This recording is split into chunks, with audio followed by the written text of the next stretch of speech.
البدع والأهواء، أهل البدع العقائدية وأهل البدع السياسية. نقول بيننا وبينكم السلف، بيننا وبينكم الكتب، كان فيقول البدع بيننا وبينكم. Bismillahirrahmanirrahim. Alhamdulillah. Wassalatu wassalamu ala Rasulillah wa alihi washabihi wa sallam. Kita meneruskan bacaan Bulughul Maram yang ditulis oleh Al-Hafidz Ibnu Hajar Al-Asqalani rahimahullah. Kita masih dalam kitab yang kelima, yaitu kitab Siyam. Disebutkan pada pertemuan terlewat, kita sudah masuk di bab yang kedua, yaitu bab i'tikaf buat qiyam Ramadan.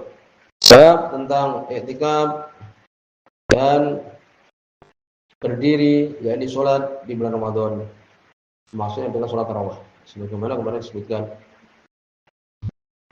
Beliau menyebutkan hadis yang Ibnu Hajar Ta'ala, hadis Abu Hurairah radhiyallahu anhu, bahwa barang siapa sholat malam di bulan Ramadan karena iman dan mengharapkan pahala Allah, diampuni dosa dia yang telah lewat. Yaitu dosa apa? Dosa kecil. Demikian juga disebutkan Nabi SAW ketika beliau masuk 10 hari terakhir di bulan Ramadan, ya, di malamnya, maka beliau bersungguh-sungguh dalam beribadah. Berikutnya hadis yang ketiga. Sekarang pembahasan tentang i'tikaf, hukum-hukum tentang i'tikaf. Qala radhiyallahu anha, dan darinya, yakni dari Aisyah radhiyallahu anha. Di sini Bukhari Muslim. Ana Nabi, sesungguhnya Nabi sallallahu alaihi wasallam kana ya'takifu, adalah beliau i'tikaf al-ashrul awakhir, 10 hari yang terakhir min Ramadan, di bulan Ramadan.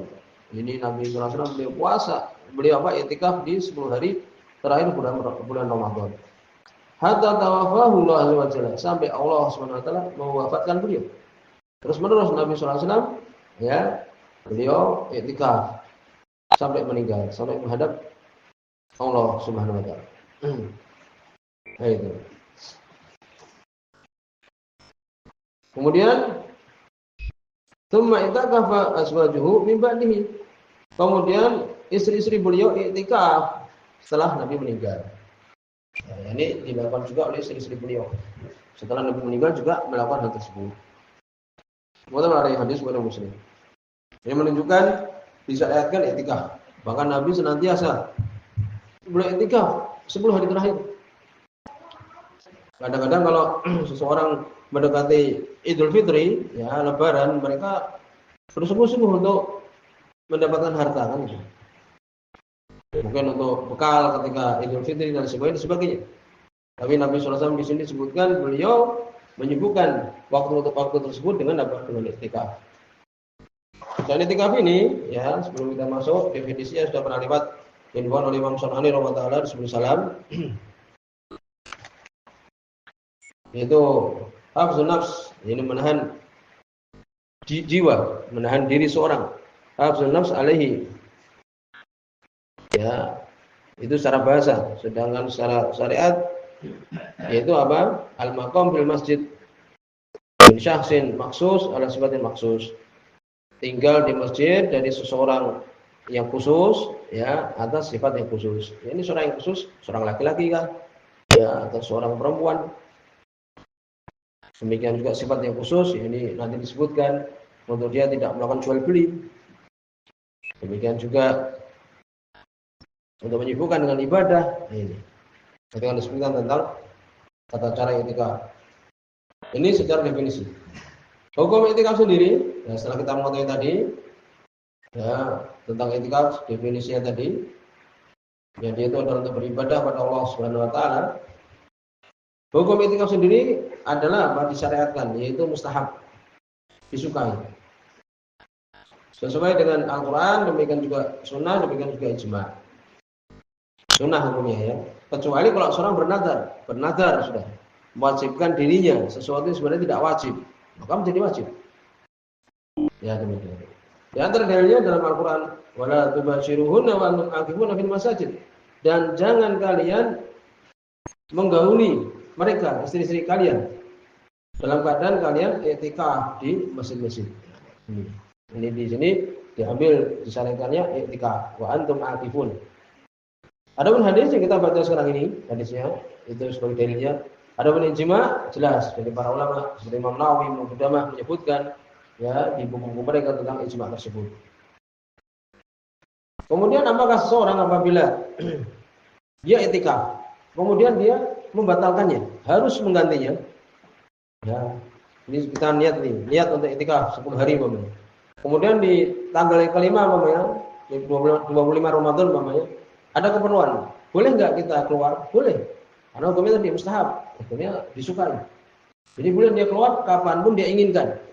Ya insyaallah demikian. Kecuali tadi kalau dia bernadar akan i'tikaf 10 hari umpamanya di terakhir bulan Ramadan. Ketika dia batalkan atau di tengah-tengah dia terputus, ya dia harus mengganti. Yaitu. Jadi tidak wajib untuk dia menyempurnakan kalau dia ingin untuk membatalkannya. Yaitu. Sebagian ulama seperti Imam Syafi'i, kemudian juga Imam Ahmad mengatakan wajib untuk menyempurnakan, tapi ulama tidak ada dalil yang menyebutkan demikian secara khusus. Ya, jadi Imam Syafi'i, Imam Ahmad bahkan mengatakan tidak wajib. Ini yang benar. Sebagaimana disebutkan bahwa Nabi SAW, ini dalilnya bahwa boleh untuk membatalkan, ya.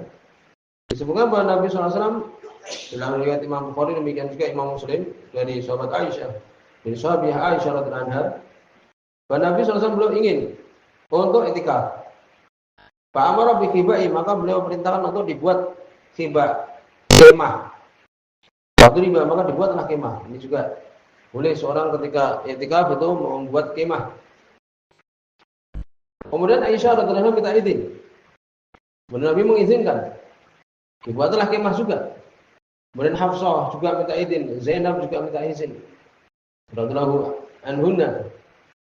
Ya, maka ketika Nabi sallallahu alaihi wasallam beliau salat fajar, salat subuh, beliau melihat tiba-tiba banyak kemah-kemah kan, dari setiap istrinya itu ada kemah-kemahnya. Maka Nabi mengatakan, "Albir turidna, apakah kebaikan kalian ingin?" Seakan-akan malah banyak tempat-tempat tinggal di dalam masjid kan itu. Maka Nabi sallallahu alaihi wasallam pun memerintahkan untuk kemah beliau pun digulung, ya. Dan beliau meninggalkan i'tikaf di bulan Ramadan tersebut, kemudian beliau i'tikaf di 10 hari pertama di bulan Syawal. Ini. Jadi menunjukkan boleh seseorang yang ingin i'tikaf kemudian ada keperluan dia batalkan boleh. Itu. Tapi sebagian para ulama berpendapat boleh memang diganti, tapi boleh memang untuk batal tapi harus diganti. Nah, sebenarnya berpendapat demikian. Ya. Bahkan Ibnu Abdul Bar mengatakan ijma. Kalau memang dia memutus di tengah-tengah maka dia harus mengganti. Apa dalilnya? Dalilnya tadi kisahnya Nabi tadi. Beliau ini i'tikaf, ketika beliau lihat keadaan seperti itu, beliau batalkan i'tikafnya, beliau ganti di bulan Syawal kan itu. Ya, jawabannya udah. Ya, ini tidak menunjukkan wajib. Ya, ini tidak menunjukkan wajib. Beliau lakukan ini tatawuan saja. Beliau lakukan ini istihbab saja kan itu. Dan biasa ya di antara kaidah fikih disebutkan bahwa Nabi sallallahu alaihi wasallam kana idza amilan asbatahu. Nabi kalau sudah melakukan amalan maka beliau tetapkan. Ya, jadi beliau kalau sudah berbuat suatu amalan maka beliau ya bisa dikatakan mewajibkannya. Yaitu asbatahu, tetap melakukannya. Tapi kalau sudah terbiasa dengan suatu amalan yang itu sunnah saja, maka beliau pun menetapkannya. Yaitu. Jadi demikian tadi, itu asalnya adalah sunnah, tapi ketika beliau kemudian membatalkannya, maka beliau menggantinya. Dan banyak hadis seperti ini, Nabi biasa beliau sholat sebelum sholat zuhur, ya demikian juga setelah sholat zuhur, ketika ada keperluan beliau menggantinya ketika setelah selesai sholat asar. Demikian disebutkan. Yaitu. Jadi menunjukkan bahwa kalau seorang berniat i'tikaf kemudian memutus pertengahan maka tidak wajib untuk menggantinya. Ya. Karena hukum dari i'tikaf sendiri adalah sunnah kan itu. Kemudian apakah disyaratkan ketika i'tikaf itu berpuasa? Tidak. Ya. Bahkan Nabi tadi mengganti beliau i'tikafnya saja di awal bulan Syawal. Demikian juga Umar bin Khattab radhiyallahu anhu. Ya, beliau pernah bernadar i'tikaf di Masjidil Haram kan itu dan tidak diikuti dengan puasa.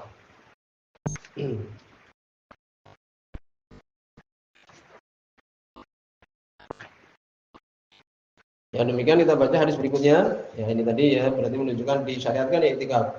Berikutnya qala Rasulullah hadis yang keempat. Wa masih dari Aisyah radhiyallahu anha, qala belum mengatakan Karena Nabi adalah Nabi sallallahu alaihi wasallam idza arada ayyatakifa, apabila beliau ingin untuk iktikaf, salat fajr, beliau salat subuh, salat fajar. Tsumma dakhala mu'takafahu, kemudian beliau masuk tempat iktikaf dia. Mengetahui oleh hadis Bukhari Muslim. Jadi di sini Aisyah belum menyebutkan Nabi sallallahu alaihi wasallam kalau beliau ingin untuk iktikaf, ya, maka beliau masuk tempat beliau iktikaf itu kapan? Kemahnya beliau ini, atau kalau kita ya masjid mamanya, masuk di tempat iktikaf di masjid, yaitu ketika selesai sholat subuh. Ya, demikian. Betul tadi.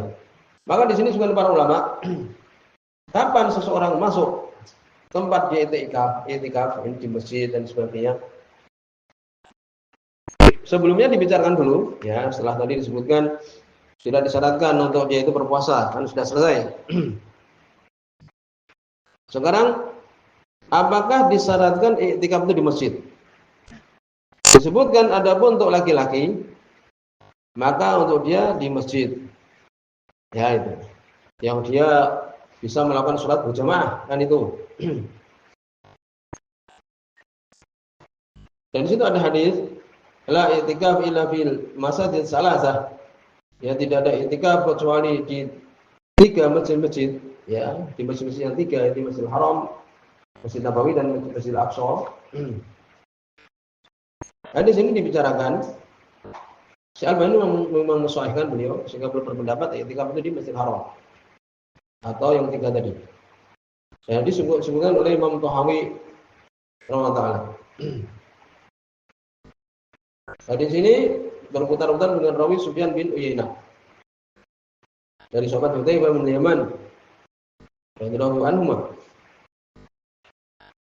Para ulama menyebutkan itu adalah mauquf.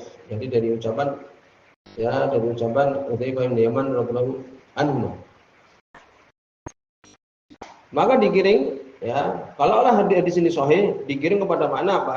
Tidak ada iktikaf yang afdol kecuali di 3 masjid ini. Ya itu. Itu aja sudah selesai, ya. Dan yang benar itu pun bahwa itu sebenarnya adalah mauquf, ucapan Hudzaifah bin Yaman radhiyallahu anhu, bukan ucapan Nabi sallallahu alaihi wasallam. Ya itu.